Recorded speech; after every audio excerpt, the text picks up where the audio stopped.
First LP that I can remember buying for myself was an Elton John CD. I think it was just self-titled Elton John. I'm getting trained. It was an album, and it was I believe it was just self-titled Elton John. Yeah, I got it at May Company, and when it sticks in my head is $5.99. I had heard the song I liked on the radio, which was your song. First 45, if I remember correctly, was Beatles 45 called "I'm Down."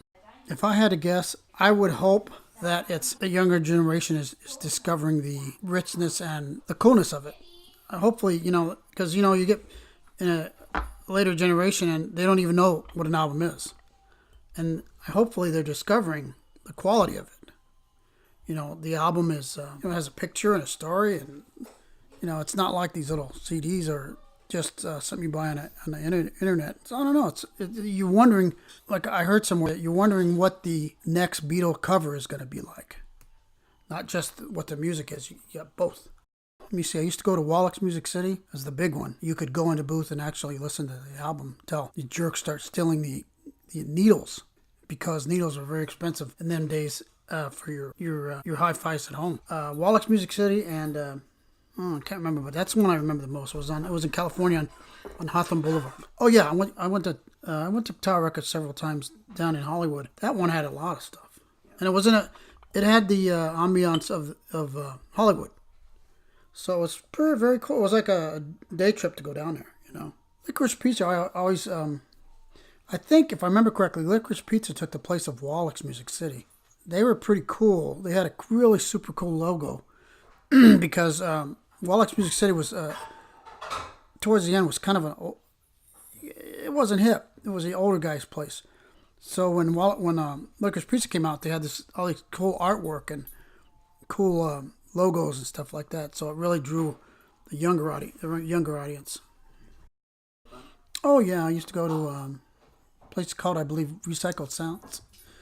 And they just had, it was, the only thing that was a little difficult about that place was they had so much, and a lot of times they weren't organized as well as they could have been, and so it was just like it's a lot to absorb. You found yourself trying to do it all in one day, and you just couldn't.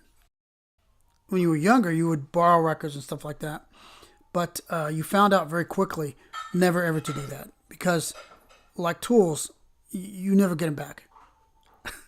They would loan them to their friends, or they didn't know where they were. And, I find myself now with albums that people have loaned me 30 years ago. I have some old Cat Stevens albums that somebody loaned me before I even got married. It's just crazy. I have an Elvis album that I borrowed from my childhood friend, Tracy Kirkpatrick, that I probably had 40 years, and I still got it. That I borrowed from, I think, his mother. The coolest one, man, that's an easy one, was the Beatles White Album, I believe. And it came with 4 8x10s of the Beatles, each one separate. And it also came with a poster, if I remember correctly. That was super cool. One of the other ones was a Chicago album that came with a giant poster of Carnegie Hall, which was where they were playing at the time. Easy. As a kid, I liked this group that it wasn't hip at all, because it was of these really old guys. Back, it was old for even my buddy's father. It was old for him. It was called the Mills Brothers, and they were a group back in probably the 40s. And I just loved the sound of their voice and their harmony. But I would get ribbed a little bit for listening to them, because they were an old guy group. Real old guy group, and I should have been listening to Rolling Stones and Beatles and this and that, which I was, but the Mills Brothers were just, I don't know, something very cool about them. I'm gonna have to go with a James Taylor album.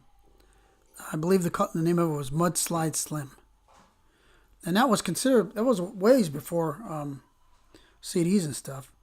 But that's one I remember buying. I bought it down in a friend, I was with him, a teacher of mine, bought it for me. But I was going to buy it, but he bought it for me.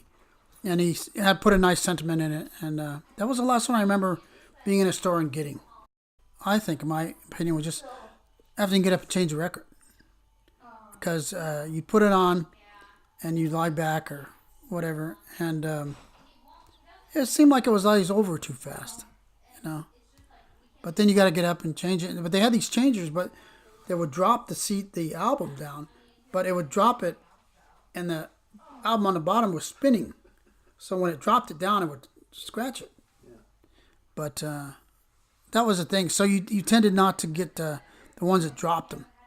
But then you had the downside to that is you had to get up and change it. My advice is to keep track of them.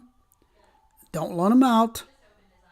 No matter who it is, your brother, anybody, don't loan the suckers out. You will never get them back. If you get them back, there'll be a big scratch, and the person you loaned them to will have no idea how it got there. No matter how tired you are of an album, keep it. Because 2-3 years down the road, you're gonna go, hey man, why did I quit listening to this song? Why did I quit buying Beatle albums? Why did I quit buying James Taylor albums? Because it'll come around where you'll really remember why you fell in love with them, and it'll happen again. With a group called Jay Giles Band. That's a rockin' band, baby. I'll tell you, if you ever get a chance to get their live album, it's like the greatest. When I first heard them, my wife took me to a concert. My mouth just fell open. I could not believe this group that I had never even heard of. Jay Giles Band. It was so rocking and so cool, you couldn't believe it. Discovering, the feeling of discovering a new group or song or music is an amazing thing. You just can't believe that you haven't heard this or know about it. And if it ever happens to you, I didn't even hear anybody that knew about these folks. It was, hey, you should listen to these guys. They're good. I didn't even have that. So when curtain went up and they went on, my mouth dropped open and we stood on our chairs and rocked for about 2 hours. I own my Holy Grail. What is it? It's an album called 11-17-70 by Elton John, and that I knew about it when I first got that. I knew about it.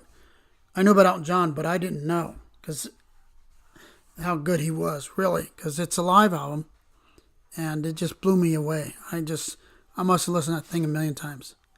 But there were other albums that I liked, but that album really rocked me. Really, even the album cover was super cool. Super cool. You won't get on a CD or something you download from a computer. The album was in black and white, and it just reeked of rock and roll. And I still have it. In fact, what's silly about it is I still have the original, and then every time I see it in a record store or used place, I just can't help to buy it again because it's just one of the coolest albums I've heard, and very cool. I mean, super super cool and simplistic and good sound, good mix, everything. Did you ever have a copy of the bootleg of the full show, or were you always just happy with? No, I just had the one that came out, the one that I bought when I was about I couldn't have been more, I guess about 15 or so. But no, I just have that one. Then lately I found another one that was it was on CD, and it was an English version that had an extra song, Amarillo, and the date was different because the English they mix it up. They put the 17-11-70. Yeah, 17-11-70. Yeah, they do it differently. We do 11-17-70. We put the year last. Is there anything else that you want to say about vinyl collecting? I think that people that don't have a vinyl collection or it comes out of their mouth, what is that? I think they're missing out. And even if it does go away, I think if it does, whoever comes after us, they're going to be missing out on music. If you really love music, if you really get it. A lot of people listen to music, and I have to sound like a jerk, but there's a lot of people out there that listen to music, but they don't get it. They don't get the deep, rich sound that comes and how music touches you in ways that you can't hardly explain. or you can explain to one or two people on the planet that understand how it touched you, and don't look at you sideways when you tell them, this meant this to me. And the thing about music is that, especially vinyl, you hear that song at a certain time in your life when certain things are going on, everything comes together, and that song just strikes a chord, and you never forget it. You can be, I'm 63 now, and I'll hear a song on the radio, and it just takes me back to that day and time when I was, that summer day when I was sitting there looking at a pretty girl or something, or talking to somebody I was in love with. So, that's about it.